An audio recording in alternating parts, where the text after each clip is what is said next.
What's up guys, Justin here, and today I've got the review of the Sony Xperia ZL or ZL, whatever you want to call it, which is a little brother to the flagship phone, which is the Sony Xperia Z. In terms of the look of the design and everything, it is overall very similar, and in general it shares many features of the Xperia Z. On the back, you have a plastic textured back that is overall very nice, and it gives you a nice grip when you're holding on a phone, something that we haven't seen on a lot of phones out there. The shape of the phone is rather boxy. Some people may like this, some people may not, and it may not be the thinnest phone out there, coming in at 9.8mm. Taking a look at one corner, it also has two holes, so for example if you want to have a lanyard or keychain for example, and on the back you can also access your micro SIM and micro SD card very easily. There's just a little flip there and it is very easy to access.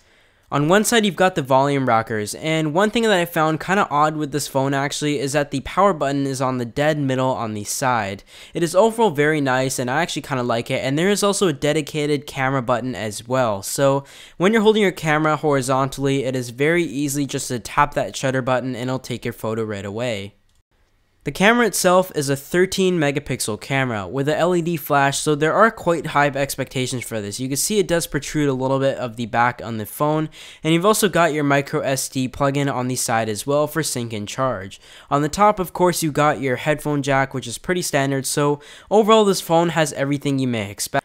This phone runs Android 4.1 Jelly Bean and is powered by a 1.5 GHz Qualacomm APQ8064 quad-core processor, and it also has a full HD 1920 by 1080 resolution 5-inch display, which is really great to see on this phone.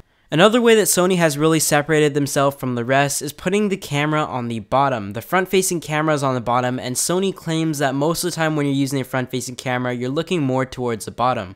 So I found that rather interesting. The front-facing camera was decent but not amazing, but I have to say the display in general looks pretty nice.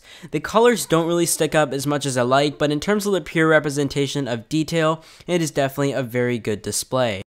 Although the display is overall very nice when you're looking at it up front, one of the biggest disadvantages is the viewing angles. What I really noticed is from the side, it really just washed out the colors and you really couldn't see it properly when you're standing at it from the side, and the viewing angles are just really bad. The Sony Xperia Z does have all the waterproofing capabilities and all the flaps on the ports, and many people were also complaining about the display on that. However, I really didn't expect to see any issue on the ZL.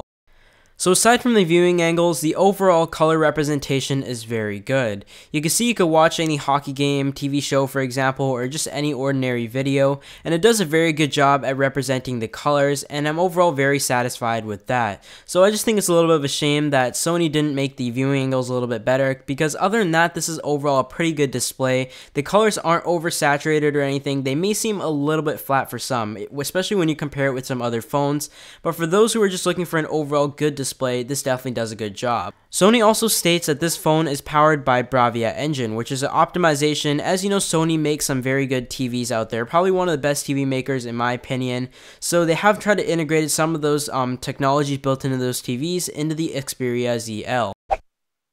Like I said, this phone also runs Android 4.1 Jelly Bean. We should expect an update for 4.2 coming up soon, but the overall skin from Sony is very simple. It is probably the most minimalistic I have ever seen, and pretty much all the home screens coming from stock are just empty except for your default media apps. As you know, Sony is very big on media consumption. As you know, they have their Walkman line, and they are very big about the video, audio intake, and they also make some pretty good headphones as well. The multitasking is pretty easy to access, and you also have your standard notification bar, and it is rather clean. It does still have your major settings on the top for quick access, but there you've got your full settings, and the overall layout of this phone is just a nice dark layout. Some people may like it, and again, some people may not. It is really based on personal preferences and whether you would like this skin or not. You've still got all your customization you may expect from an Android phone. You got all your basic access stuff such as Xperia, backup reset, language input, date and time, accessibility, about the phone, and you can just look at all the information here. It runs Android 4.1.2. So I think that the overall software, in my opinion, I'm not the biggest fan of it, but I know a ton of people out there who just want a very simple interface.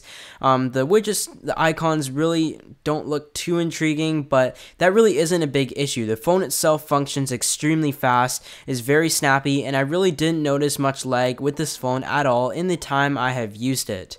So you can swipe through your home screens and very easily put on any widgets that Sony has included already, such as the clock widget, and it makes it very easy for you to do so and customize your Android phone. With what Sony has included as stock apps on this phone, it is rather simple. It is pretty much what you'd expect from every phone. There's the Walkman player, the video player. There's just Sony Select that pretty much shows you some apps that they recommend, and there's just the movies, the albums where you can view your images. And you can see it also plays the Sense Me slideshow, and there's just the Walkman player if you want to listen to music, for example. So as you know, Sony also makes the Walkman. Sony pretty much makes everything out there, so they just try to integrate it and tie it around what they've already made. So overall, this phone is really snappy, and there really isn't much to it. Of course, you'd want to install your own things with this phone, but for the first time user, it is very easy to use.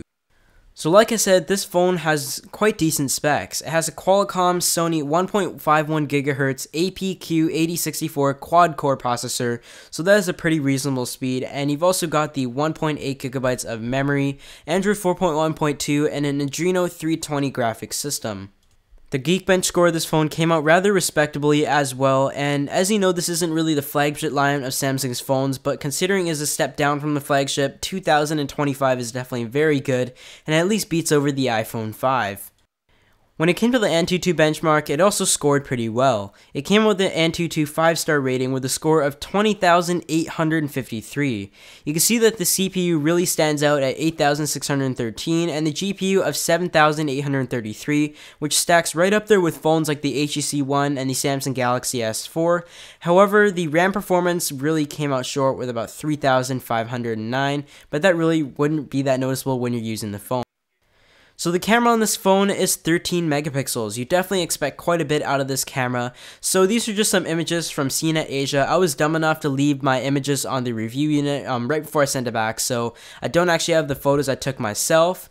But here's just a look at the images, and you can see that the camera overall does a very good job in color representation. The colors overall stand out, and it is good at capturing detail. However, when I was just playing around with the camera myself, I did notice some grain here and there, so the conditions really have to be optimal in order to get some good images, but either way, it is a rather mediocre camera. When it comes to software, you see that Sony has tried to apply some of their XMOR technologies that are seen in their camera line into this mobile phone. You click on the scenes and it gives you quite a few scenes such as soft skin, landscape, etc. All these different scenes that you can match accordingly to get the best image in your situation. And you've also got the picture effects, which is kind of like Instagram or filters, so you can get some pretty cool effects there as well. So with the XMOR technologies, one of the best things about it is the intelligent auto, which tries to sense a scene for itself and get the photo accordingly by adjusting to the setting. So it gives you a lot of versatility in the camera, and overall that is a very good feature about this phone. And there's just a front-facing camera. Overall, the front-facing camera was decent, good enough. So I have to say the camera app, Sony has done a very good job in this category.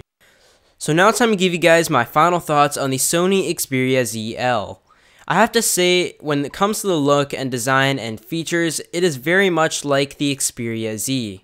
Although it may not have all the rugged capabilities such as water resistance, dust resistance, etc., a lot of people may not need those features. And in general, this phone does perform very well, and if you're looking for a phone from Sony that is coming in at a little bit of a cheaper price than the Xperia Z, this is definitely a very good option. The power is there, and the phone itself overall performs flawlessly, so I have to recommend this to anybody who may not want the flagship line but would definitely appreciate many of the features of the flagship phone. So thanks to Sony for saying so for reviewing purposes. I'll see you all in my next video.